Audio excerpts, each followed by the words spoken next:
کہ اسلام میں فرقے بنانا حرام ہے. جو شخص بھی اسلام کے اندر فرقے بناتا ہے اور مسلمانوں کی جمعیت کو توڑتا ہے وہ نبی صلی اللہ علیہ وسلم کا امتی ہی نہیں ہے. یہ جو حدیثوں میں خبر آئی کہ میری امت فرقوں میں بٹ جائے گی، اس کا مطلب یہ نہیں ہے کہ امت فرقے بنانا شروع کر دے. یہ ایک غیبی خبر تھی جو اللہ تعالیٰ نے امام کائنات سید الاولین والآخرین شفیع المذنبین رحمت للعالمین سیدنا و مولانا امام اعظم محمد رسول اللہ صلی اللہ علیہ وسلم کو عطا فرمائی تھی. جیسا کہ قرب قیامت کی نشانیوں میں آپ نے بارہا سنا ہوگا کہ قرب قیامت میں عورتیں ایسا لباس پہنیں گی کہ ننگی نظر آئیں گی. اب اس کا مطلب یہ نہیں ہے کہ عورتیں ننگا لباس پہننا شروع کر دیں، یہ خبر ہے. اسی طرح میری امت فرقوں میں بٹ جائے گی، یہ خبر ہے، نہ کہ حکم ہے کہ فرقے بنائے جائیں. حکم کیا ہے؟ قرآن پاک پورے کا پورا قرآن اس کے خلاف ہے. صرف سورۃ الانعام کی آیت نمبر 159 جو ہے، بسم اللہ الرحمن الرحیم، ان الذین فرقوا دینہم وکانوا شیعا لست منہم فی شیء.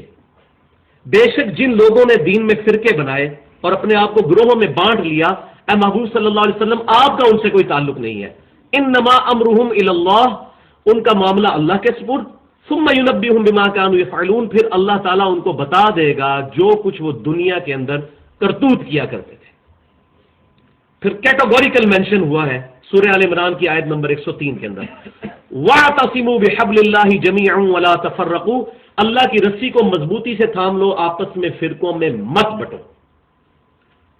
فرقہ واریت کی بنیاد پر کوئی شخص اہل سنت والجماعت کہلائے یا اپنے آپ کو اثنا عشری کہے یا دیوبندی بریلوی اہل حدیث کہے، اس کا قرآن اور نبی صلی اللہ علیہ وسلم کے ساتھ کوئی تعلق نہیں ہے.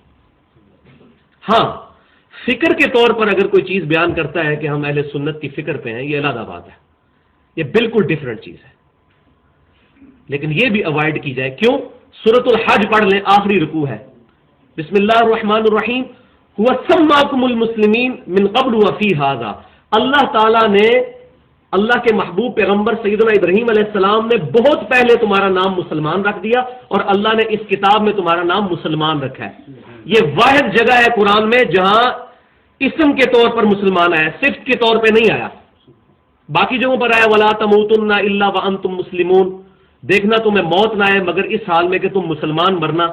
تو وہ کہتے ہیں نہیں جی، ادھر مسلم کا مطلب ہے فرمانبردار بننا، لیکن یہاں لفظ آیا ہوا سماکم المسلمین، اللہ نے تمہارا نام ہی مسلم رکھا ہے، مسلمان.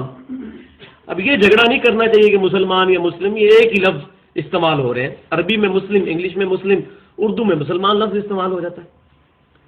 تو فرقہ واریت سے بالا تر ہو کر اگر کتاب و سنت کو پڑھا جائے گا پھر انشاءاللہ تعالیٰ کوئی بعید نہیں کہ ہمیں یہ ٹاپک سمجھ نہ آ سکے. لیکن جب فرقے گھسیں گے پھر یہ باتیں ہضم کرنا مشکل ہو جائیں گی. میں یہاں وہی بات کروں گا، بڑی ننگی بات، بڑی اریاں اور نیکڈ بات، کہ بھائیوں قادیانی صرف اس لیے کافر ہیں کہ ہم قادیانیوں کے گھر نہیں پیدا ہوئے. سیدھی سی بات ہے، سچی سی.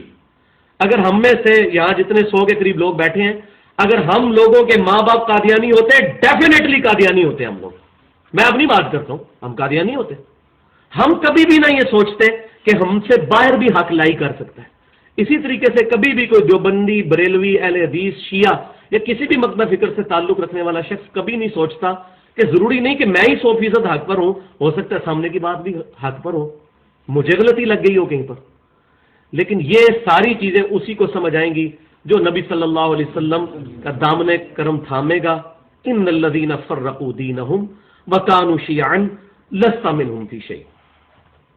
اور اس میں دوسرا جرم اسی کانٹیکسٹ میں یہ ہے کہ جو لوگ بھی حق بات کو چھپائیں گے نا، قرآن پاک میں ان پہ کئی جگہ لعنت کی گئی ہے یہود و نصارہ کے علماء پر کہ یہ کتمان حق کرتے ہیں.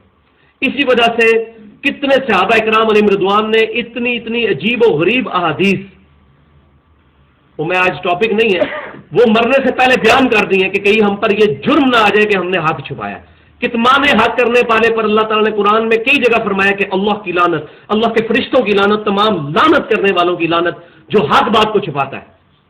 فرقہ بچانے کے لیے اسلام بچائیں گے فرقہ ختم ہو جائے گا، فرقہ بچائیں گے اسلام ختم ہو جائے گا. اسلام جمع فرقہ از اکول ٹو 0.